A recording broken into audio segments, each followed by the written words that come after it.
Hi friends, मैं आकांक्षा Sharma GK with आकांक्षा में आपका स्वागत करती हूँ। आज हम एमपीपीएससी मेंस के पेपर 3 का एक प्रश्न पढ़ने वाले हैं। ये जीव विज्ञान से संबंधित प्रश्न है यूनिट 3 का।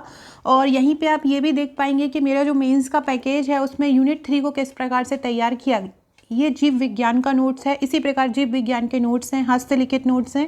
पूरा मेंस का जो पैकेज है 40 बुकलेट का, जिसमें 12 बुकलेट आपको 3 नंबर की मिलती हैं और 28 बुकलेट आपको 5 नंबर और 11 नंबर की मिलती है। इसी प्रकार हैंड रिटन में फ्लो चार्ट में है, आपको बस इसमें ही दिया हुआ है आपको कैसे इंट्रो डालना है, कैसे कंक्लूजन, कैसे निष्कर्ष डालना है, कैसे आपको विषय वस्तु लिखना है, किस प्रकार से फ्लो चार्ट बनाना है। इनके साथ आपको 25 व्हाट्सएप के ग्रुप मिलते हैं जहाँ आपको करंट अपडेटेड प्रश्न और भी जो मध्य प्रदेश से संबंधित प्रश्न हैं और घुमा घुमा के कैसे प्रश्न आ सकता है, नोट्स के अलावा इन ग्रुप में दिए जाते हैं। ये ग्रुप अलग अलग सब्जेक्ट के बनाए गए हैं। तो चलिए स्टार्ट करते हैं।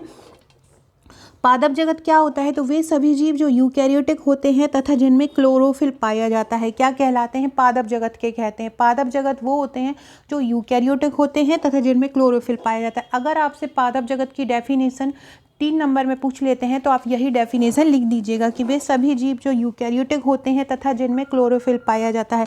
अब हम वर्गीकरण में देखते हैं, वर्गीकरण में क्या है। अब वर्गीकरण में सबसे पहले पादप जगत का क्या होता है कि पादप जगत को 2 भागों में बांटा गया है। एक अपुष्पी भाग, अपुष्पी वो होता है जिसमें पुष्प नहीं होते, और दूसरा होता है पुष्पोद्भिद भाग। पुष्पोद्भिद भाग वो होता है जिसमें पुष्प होते हैं। तो अपुष्पी और पुष्पोद्भिद। अपुष्पी के कितने प्रकार होते हैं? अपुष्पी जो है वो 3 प्रकार का होता है। कौन कौन सा? एक थैलोफाइटा, एक ब्रायोफाइटा और एक टेरिडोफाइटा। अपुष्पी कौन कौन से होते हैं? थैलोफाइटा, ब्रायोफाइटा और टेरिडोफाइटा, ये अपुष्पी के प्रकार होते हैं। इसके बाद पुष्पोद्भिद क्या होता है? पुष्पोद्भिद मतलब जिसमें पुष्प होते हैं वो 2 प्रकार के होते हैं, एक अनावृत बीजी होता है और एक आवृत बीजी होता है।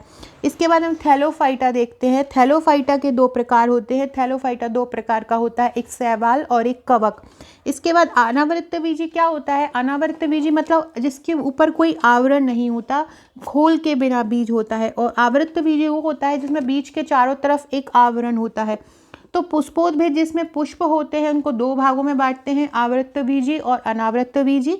अपुष्पी क्या होता है? 3 प्रकार के होते हैं, थैलोफाइटा, ब्रायोफाइटा और टेरिडोफाइटा।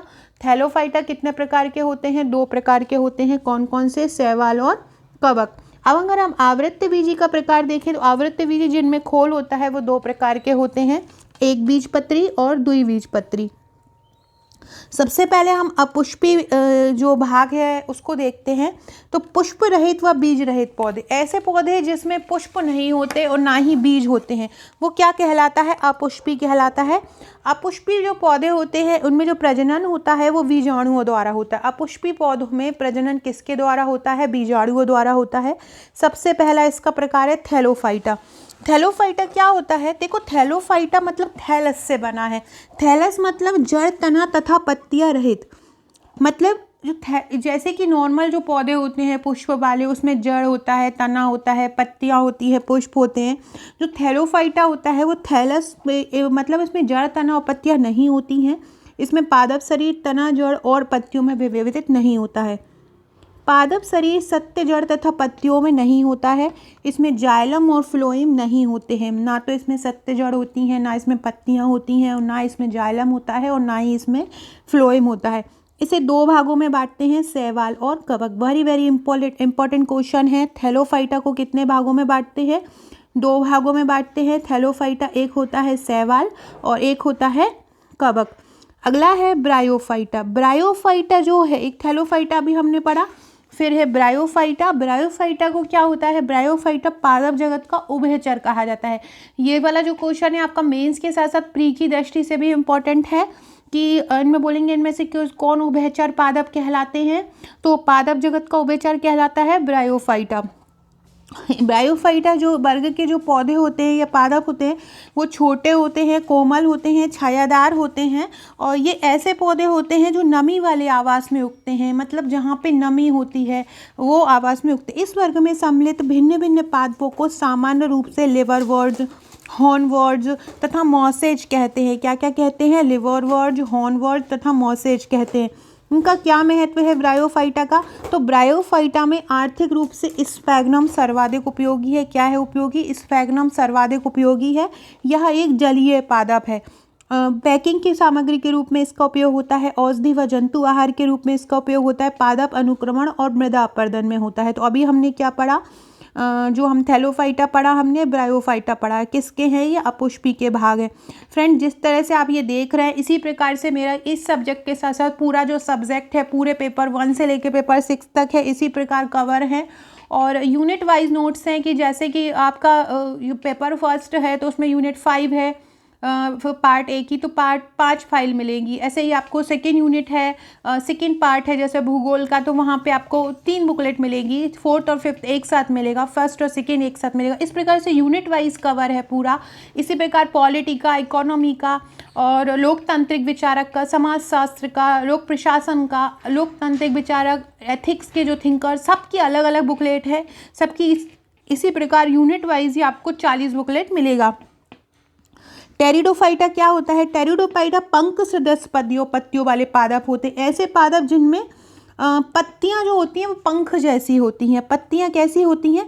इस प्रकार से आपने देखा होगा, इस प्रकार से पत्तियां होती हैं इसमें, उनको टेरिडोफाइटा बोलते हैं। ये संवहनीय ऊतकों युक्त होते हैं। कैसे होते हैं? संवहनीय ऊतक युक्त होते हैं, मतलब इनमें संवहनीय ऊतक पाए जाते हैं।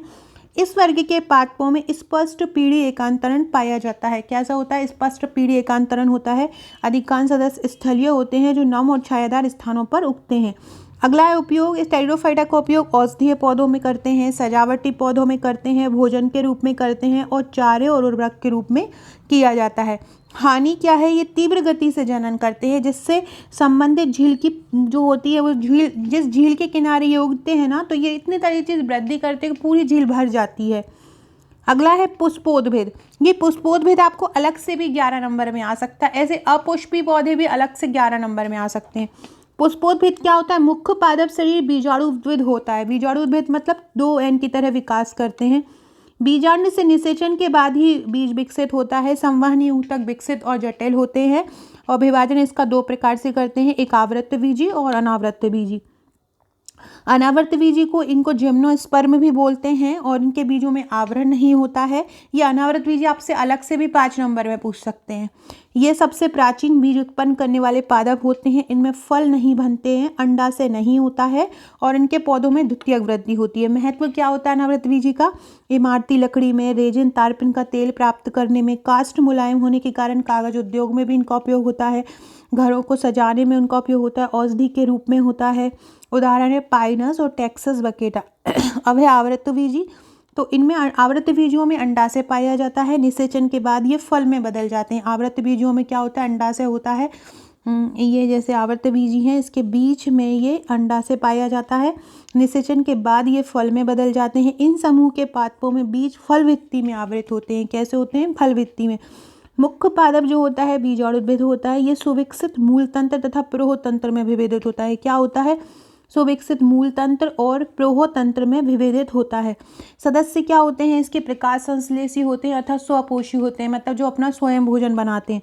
दोहरा निषेचन तथा त्रिसंयोजन क्रिया इसमें आवृत्त बीजों में होती है। इसके बाद इनके महत्व अगर देखें तो जीवन की आवश्यकता भोजन, वस्त्र, आवास जो होता है इन्हीं के द्वारा होता है। पादपों से उत्पाद इनके विभिन्न भागों जैसे जड़, तना, पत्ती से हमें बहुत सारे उत्पाद प्राप्त होते हैं जो हमारे खाद्यान्न के लिए, हमारे आर्थिक महत्व के लिए बहुत ज़रूरी होता है। तो देखिए फ्रेंड्स, इस प्रकार से हमने अपना ये क्वेश्चन पूरा किया कि पादप जगत के वर्गीकरण। पहले हमने उसको फ्लो चार्ट में बदल लिया, तो इससे क्या है पहले क्लियरली समझ में जाएगा कैसे कैसे प्रकार हैं। फिर हमने उसकी पूरी डिटेल वाइज लिखी। डिटेल आपको ये अलग जो डिटेल है एक एक भी आपको 5-5 नंबर में या 11 नंबर में पूछी जा सकती है, तो आपको समझ में आएगा तो आप उसको लिख सकेंगे। ये अगला वाला प्रश्न है जो हम नेक्स्ट वीडियो में अगर आपने नोट्स लिए होंगे तो आपको मिल जाएगा। बीज पत्रों की संख्या के आधार पर आवर्त बीजी पादपों के प्रकार बताइए, तो वो हम नेक्स्ट वीडियो में पढ़ेंगे। अगर वीडियो अच्छा लगा हो तो लाइक शेयर जरूर कीजिएगा, चैनल को सब्सक्राइब कीजिएगा। Okay friends, thank you.